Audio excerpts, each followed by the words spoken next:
am a clinical psychologist. I've been specializing in working with couples my entire career. So I started out in academia, have actually most of my career's been in an academic setting. And for the first part of my academic life, I was doing both research on intimate relationships and supervising graduate students who were doing thesis and dissertation work on with studies about couples and intimate relationships. And I was also training and supervising people who were learning how to do couple therapy. And that's been sort of the through line of my career. I've been training and supervising couple therapists as well as individual therapists too. But my real passion is in working with couples and relationships. And I've contributed to some of the knowledge base on that earlier in my career, but in the latter stage, it's been more as a trainer, supervisor. I've always kept myself active in clinical work because it's pretty hard to teach people how to be a couple therapist if you aren't staying current and seeing folks yourselves. Most recently, I've transitioned out of academia and have opened a private practice. And my private practice is really emphasizing the integration of couple therapy and sex therapy. So I completed my sex therapist certification through Shaw recently. And I'm undergoing the supervision part of that for ASEX supervision or ASEX certification, hopefully in the next year or so. So when I was an undergraduate at Washington State University, I started working as a research assistant in a lab because I knew I wanted to go to grad school, and the advisors told me it would be good to get research experience. And so I started working in this lab that was doing research on intimate relationships and couples, and I was immediately hooked. And I decided sort of right then, this is my thing. This is what I want to do. And I think part of it, the draw, was that the dynamics of couple relationships, intimate relationships, are so compelling to me. There's so much going on all at the same time. And for some people, that's a huge turnoff. Couple therapy, I have found, is one of those things where people either really gravitate toward it and find it rewarding and compelling, or it feels like a wave hitting you and it's just too much. But I really liked the complexity of it. And I think part of that was, one, I knew I was interested in psychology.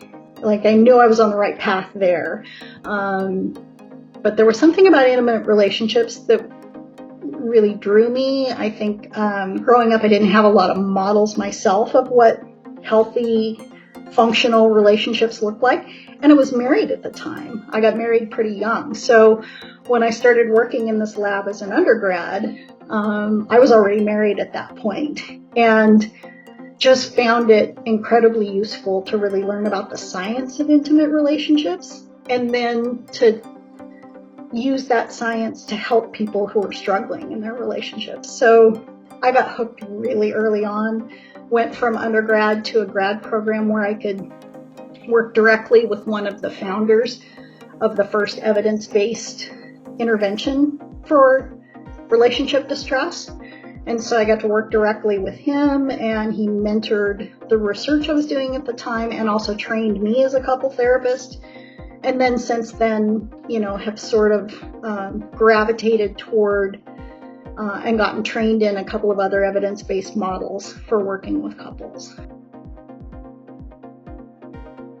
The person I'm presenting with, Marina, and I are going to be introducing people to a particular way of working with couples called integrative behavioral couple therapy. And so in the course of doing that kind of introduction, what I'm hoping people will walk away with is an understanding that really good, effective couple therapy involves having some kind of framework for understanding how relationships work. So couple therapy isn't just having two people in the room at the same time and doing sort of disconnected interventions, that really good effective couple therapy is grounded in a formulation or case conceptualization that reflects a kind of a framework or a theoretical model about how relationships function and how people go from being happy and satisfied and excited about their lives together to being distressed and unhappy and maybe contemplating the future of the relationship. So in order to really work with couples who've made that kind of transition over time from being happy and satisfied to being unhappy and distressed, you really need a good framework for understanding how that happens. So for me, one of the things that really is helpful about IBCT as an approach to working with couples is that it gives you a guide map. It gives you a framework for planning therapy, for having a new sort of shared narrative with the couple you're working with that's specific to them about how did you get to where you are and what would it look like to work on this relationship to try and make it better. So the value on a case formulation, a case conceptualization as sort of a guiding star is one of the things I hope people walk away with. And then I think the other one is that IBCT really lends itself to good integration with sex therapy. So one of the things I'm kind of excited about is bringing those two areas together because they've been a bit siloed off. The people who are really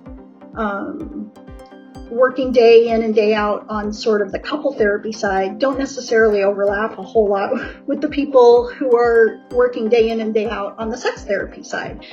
And IBCT, I think, offers a way to really bring those together because they share some theoretical roots and some of the assumptions about how to work with couples are really consistent with things that you use as assumptions in sex therapy too. So that's the other main takeaway that I'm hoping people will get out of this, is a way to sort of merge together, bring together what people are learning about how to do sex therapy with a framework for understanding how relationships work so that you can really sort of weave those together better.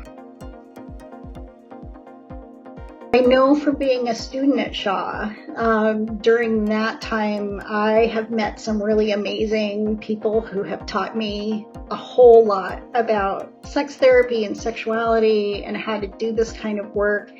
I've really made fantastic connections, professional and personal ones, with people I've met in Shaw.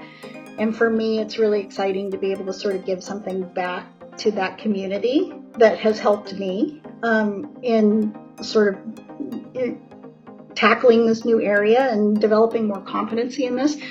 So it's exciting for me to be able to return the favor, to offer something that other people might find useful and helpful in their work, whether they're therapists or counselors or educators or coaches.